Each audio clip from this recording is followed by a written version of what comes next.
ලෝකේ හැම තැනකම දකින්න ලැබෙනවා හිත ප්‍රියමනාප හිත ඇද බැඳ ගන්න ලස්සන දේවල්. අපේ හිත ආසාවෙන් ඇදිලා යන දේවල් තියෙනවා.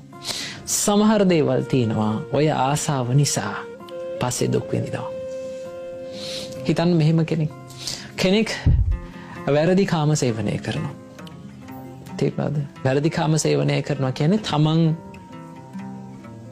විවාහ වෙලා ඉන්නවා නම් කෙනෙක් ඒ විවාහ වෙච්ච බිරිඳව ඉක්මවා යනවා කියලා හිතන්න කෙනෙක්. තේරුණාද? එතකොට ඒ කෙනාට ඒක යනකොට ඒ වගේ දෙයක් කරනකොට ඒක බොහොම සතුටුයි. ඒ කෙනා යන්නේ ඒ සතුට හොයාගෙන තමයි. ඇත්තටම මේ මිනිස්සයාට අපිට කෙලිම වරදක් දාන්න බෑ. ඇයි? ඒ මිනිස්සේ ඒ වෙලාවට අසරණයි. මොකද මිනිස්සෙක් හොයන්නේ සතුට සැපය කියන එක. හැබැයි ඒක හරි විදියට හොයනවද වැරදි විදියට හොයනවද කියන එක වෙනසක්. මිනිස්සයා ඇත්තටම මේ සතුට සැපය හොයන්නේ මිනිස්සයාගේ තියෙන අසරණකම නිසා.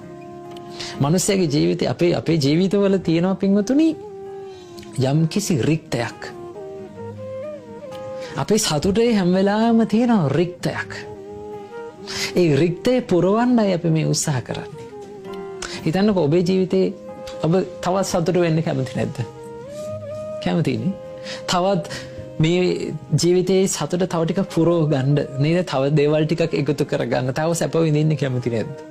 කැමති. අපේ ජීවිතේ හැම වෙලාවෙම තියෙනවා යම්කිසි රික්තයක්.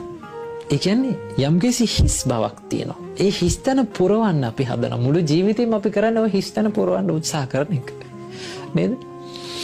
එතකොට ඒ කෙනා එහෙම යනවා කියලා හිතන්න. යනකොට ඒ දේවල් කරනකොට බොහොම සතුටුයි. හැබැයි ඒ කෙනා ඒ සතුටු වෙච්ච දේ නිසාම කාලයක් යනකොට ඒ කෙනා පසුතැවෙනවා ඒක. ඒ දේ කරපු නිසා. සමහර වෙලාවට ඒ කෙනාට ඒ කරපු දේ නිසා සමාජයේ කරදර වලට මුහුණ පාන්න සිද්ධ වෙනවා. පවුලේ කරදර වලට මුහුණ පාන්න සිද්ධ වෙනවා. නේද? කරන වෙලාවට ඒක එච්චර ලොකුවට දැනෙන්නේ